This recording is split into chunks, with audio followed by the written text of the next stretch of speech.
I just had the chance to speak with a trooper who tells me this accident involved a tanker truck and a passenger car. All evening long, people have been stopping by this area, this convenience store, to pay their respects. We all know what happens when snow is in the forecast. People hit up their local grocery stores like this Harris Teeter to stock up, picking up essentials like this bread and milk.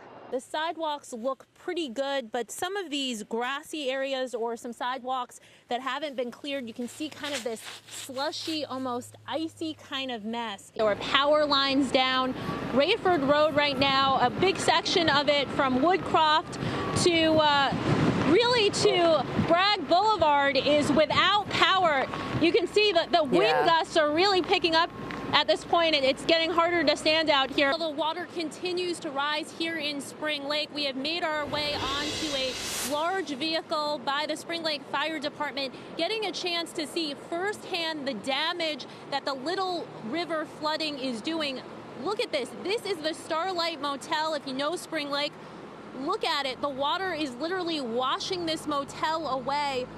The river is actually over in that area, and this whole intersection is now flooded. We had known that 4 people were shot in this home behind us, but in the last 10 minutes, investigators have confirmed 3 of those people have died.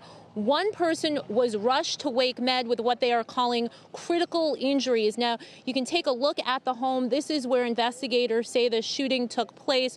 We are on Woods Crossroads Road, just outside Benson in Johnston County. Investigators telling us the shooting took place just before 9 o'clock this evening. Take a listen to what one investigator had to say. It was a verbal altercation, and during the altercation, Mr. Martinez started shooting and shot the victims.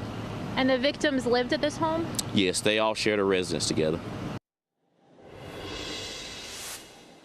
Back out here live, investigators could not say the exact motive to the shooting, simply that there was some kind of verbal altercation that led up to the shooting. They say it was not random, that this was targeted. They say that the suspect, who is known to police, took off in a red Chevrolet. They are still looking for the gunman at this hour, but you can see it remains an active scene out here. Investigators are still trying to collect evidence to work to determine exactly what led up to this. But what we do know is 4 people were shot, 3 of them killed, 1 rushed to Wake Med. We're going to continue to be out here, and we'll, of course, keep you posted both on air and online. For now, we are live in Johnston County. Amy Cutler, CBS 17 News. This is the tap water coming out of their faucet. You can see it looks more like iced tea than tap water, and you can understand why they don't want to drink it.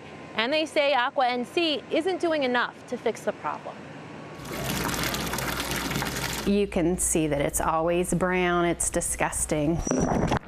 What's making the water brown is likely a combination of iron and manganese. It smells like very strong when you think about chlorine.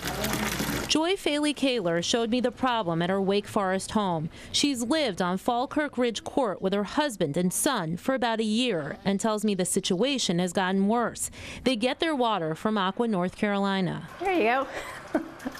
So this is typically what we're dealing with on a daily basis. Faley Kaler and her family don't drink the water. They don't cook with it. They avoid bathing in it. This is what they say it does to their laundry. Whites turn brown. Faley Kaler tells me she's called DEQ, the Utilities Commission, and Aqua NC. They know that they need a green sand filter. I first told you about problems with Aqua NC earlier this year. Those homeowners were in subdivisions in North Raleigh off Creedmoor Road. I reached out to Aqua NC for a response. They confirmed they'd received a complaint from a homeowner on Falkirk Ridge Court. They tell me they have 4 wells that serve that subdivision. They're in the process of upgrading one of the wells to a green sand filter. In the meantime, they're flushing the community water system and service line leading to the home. So when Aqua says the water is safe to drink, to cook, to clean your clothes with, what would you say in response to that? From a chemical perspective, it may be safe to drink, but I would invite them to drink that water. You can certainly understand why they do not want to drink this water. Now, Aqua NC says they started flushing the line yesterday and will continue that process tomorrow. Meantime, Aqua NC is moving forward with their planned rate hike. Live in Wake Forest, Amy Cutler, CBS 17 News. I had the chance to speak with a teen who took that video. She is just 17 years old, a senior in high school. She tells me she knows her rights and calls the use of force used by that deputy, in this case, excessive. Calm down! Yo, what are you doing right now? Aubrey Urban says she took this cell phone video capturing the moments a Harnett County deputy tackled a 14-year-old girl to the ground. Why are you doing that? What did she do? Then the deputy appears to take her down. I didn't do anything, sir! They have nothing against me, so for them to tackle me for recording is absolutely wrong. It happened just before 11 Monday morning. The Harnett County Sheriff's Office says they were called to Winding Ridge in Sanford for illegal drug activity and a report of a man with a gun. When deputies arrived, they tell us they spotted a car and a male driver matching the description. When a deputy approached, they say he smelled marijuana. 4 people were in the car, all of them searched. They told me that I could, step away from the car and then I'm good. So I started recording.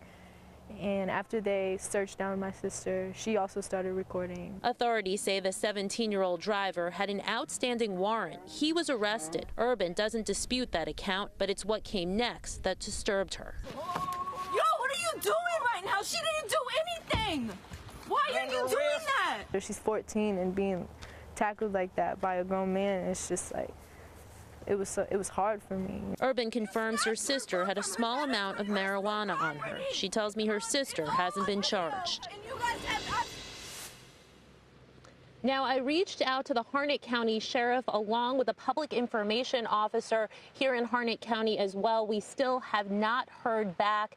In a press release, they referred all questions to the SBI, which is now investigating. Now, I also had the chance to speak with a neighbor who says he called 911 and he also saw what took place after deputies arrived. You will hear from him coming up at 6 o'clock.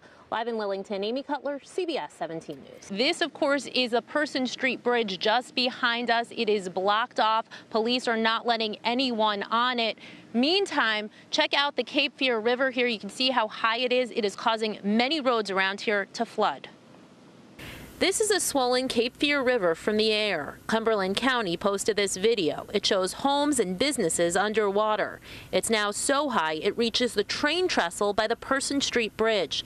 Debris piling up on both sides. The county says since Florence hit, they've had to rescue 134 people and 13 animals. And everything appeared to be okay when we came back.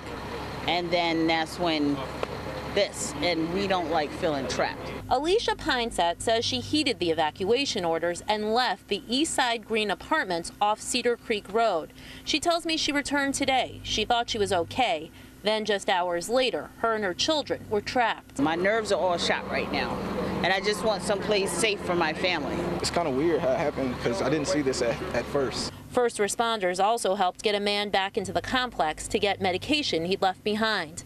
The Cumberland County Sheriff posted this video of a horse being rescued from the floodwaters. NCDOT closed the Person Street Bridge tonight. A section of I-95 that goes over the Cape Fear River is also blocked off. The county says more than 1,200 people are staying in shelters. Water started coming up in where my apartment was at so bad to where I said I'm going. And the Cape Fear River continues to rise. Back out here live looking at the Cape Fear River. It is now higher than it was during Hurricane Matthew. It is expected to crest at 2 a.m. tomorrow. Meantime, Fayetteville and Cumberland County have both lifted their curfews. Live in Fayetteville, I'm Amy Cutler, CBS 17 News.